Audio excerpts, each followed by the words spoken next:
Human rights is, geez, that's a good question. Human rights. Oh, that's a tough one. Wow. Права человека. I don't even know how to give that a definition. I would probably have to do a little bit of homework or something. Any right that I think just as a normal, human, any... The rights that humans have? That's a very large debate. Menneskerettigheder kan betyde mange ting. Tú le puedes preguntar a 20 personas y te van a dar 20 diferentes opiniones. Non saprei, è una domanda complicatissima. I guess we just take them for granted that they're there, but we don't even consider what they are.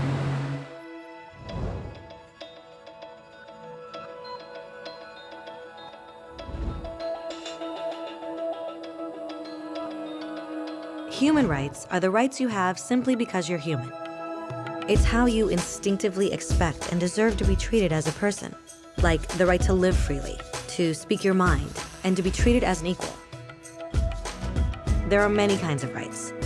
Most apply to a certain group. But human rights are the only ones that apply to absolutely everyone, everywhere.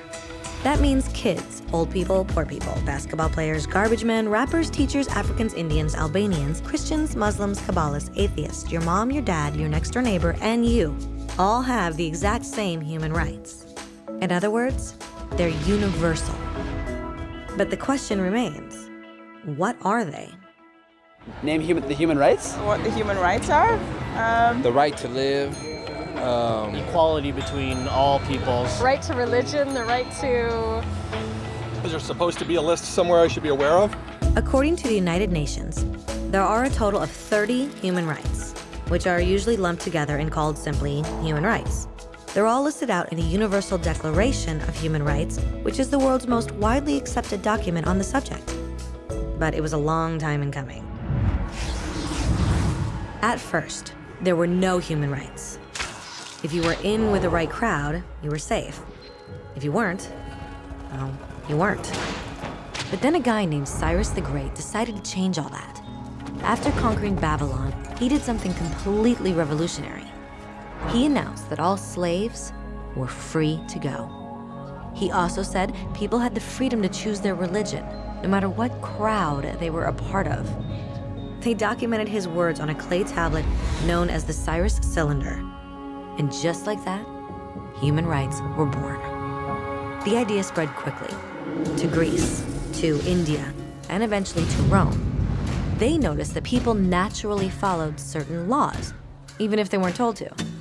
They called this natural law, but it kept getting trampled on by those in power. Not until 1,000 years later in England did they finally get a king to agree that no one can overrule the rights of the people, not even a king. People's rights were finally recognized, and they were now safe from those in power. Kind of. It still took a bunch of British rebels declaring their independence before the king got the point that all men are created equal. Which isn't to say he liked the idea, but he couldn't stop them, and America was born. The French immediately followed with their own revolution for their own rights. Their list was even longer, and they insisted that these rights weren't just made up. They were natural. The Roman concept of natural law had become natural rights. Unfortunately, not everyone was so thrilled.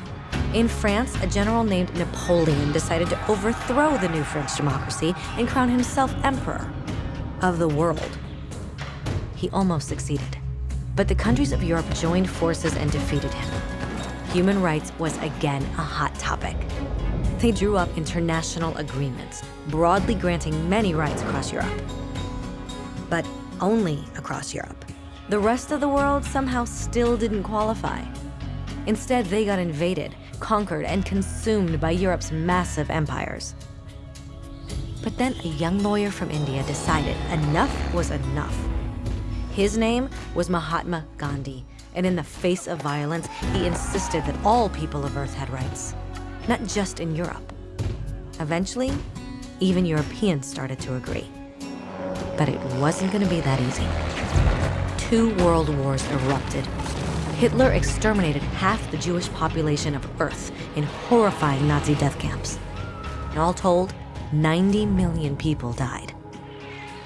Never had human rights been so terrifyingly close to extinction. and never had the world been more desperate for change. So the countries of Earth banded together and formed the United Nations. Their basic purpose was to reaffirm faith in fundamental human rights, in the dignity and worth of the human person. But what were human rights? Were they the proclamations of Cyrus, the natural laws of Rome, the declarations of France? Everyone seemed to have a slightly different idea of what human rights should be. But under the supervision of Eleanor Roosevelt, they finally agreed on a set of rights that applied to absolutely everyone. The Universal Declaration of Human Rights. The French concept of natural rights had finally become human rights.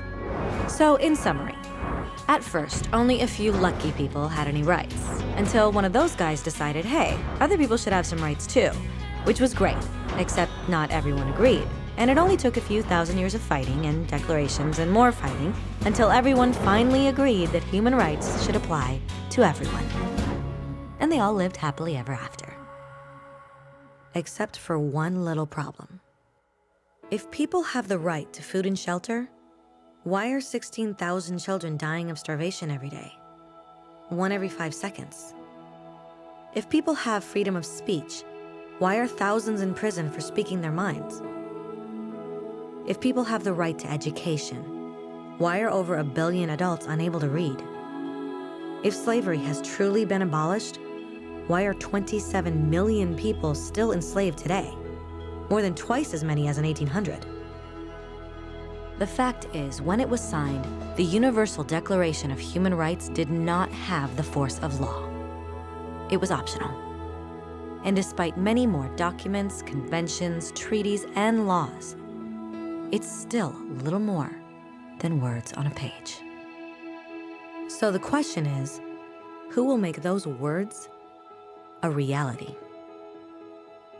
I have a dream today. When Dr. King marched for racial equality, he was marching for rights that had been guaranteed by the United Nations for almost 2 decades. But still, he marched.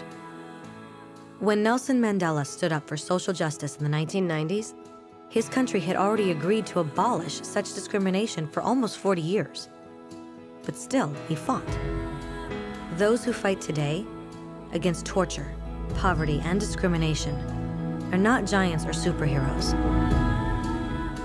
They're people. Kids, mothers, fathers, teachers. Free-thinking individuals who refuse to be silent. Who realize that human rights are not a history lesson. They're not words on a page. They're not speeches or commercials or PR campaigns. They are the choices we make every day as human beings.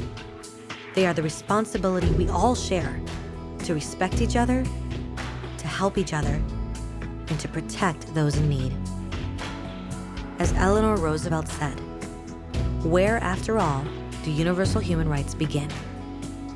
In small places close to home. So close and so small that they cannot be seen on any maps of the world.